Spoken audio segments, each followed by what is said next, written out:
Good morning, HWC kids. It's a new month, which means we're starting a new series in our Grow curriculum called Wonderful. This month, we're learning from the book of Psalms about how all of God's creation is evidence of how wonderful our Creator is. Each week, we're going to invite you to worship because of all the wonderful things God has done for us. And today in Kidsman, we're talking about worshiping God by putting our hope in Him. But what does it mean to worship? Well, the definition of worship is to honor and respect someone with love and adoration. But what exactly does that mean, and what does it look like? When you hear the word worship, you probably think of the singing that we do in church on Sunday mornings, right? And that's definitely one way that we worship, but there are so many other ways to do it too. So let's start by thinking about how we show love to people in our family. In our family, we give gifts to each other to celebrate special days like birthdays and Christmas and Easter and you name it. We write notes to each other telling each other thank you for things or telling each other what we love about them. We do things for each other like cook meals or clean up toys or help fold laundry. We show love by listening to each other and talking to each other. We spend time with each other. We ask each other for help and we let each other teach us new things. We explore in nature together and point out all the beautiful things that we see that God has made. We talk about fun things that we've done together and we look at pictures to remind us of those fun things. But then we also get excited about all the things that we look forward to doing together.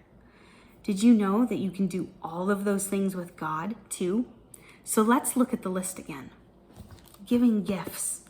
We can use the gifts and talents that God has given us to show His love to others or create beautiful things for other people, whether it's music or art or building and fixing things, writing, sports, entertaining people, you name it. There's so many things to be good at. Or maybe it's giving God our time by serving others, or giving God our money when we give an offering to the church to use to do God's work. Writing notes.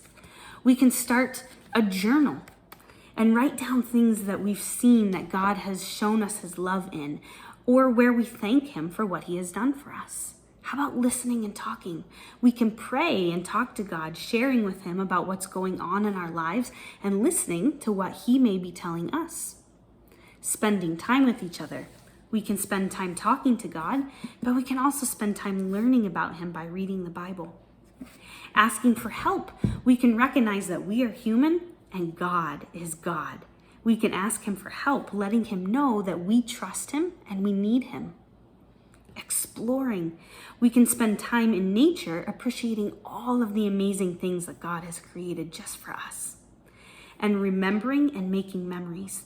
We can spend time remembering all of the ways that God has loved us and kept His promises to us. And we can look forward to the ways He will continue to do that in the future. In other words, we put our hope in Him, and that's worshipful. All of these things are forms of worship. They show God that we love Him and we respect Him. So if you don't like to sing or you can't hold a tune, don't worry, you're in luck. That's not the only way to worship. There are so many things that you can do to worship God, and you can do it and should do it all of the time. So today, find a way to worship God and say, I love you to the God who loves you beyond understanding. Have a great day.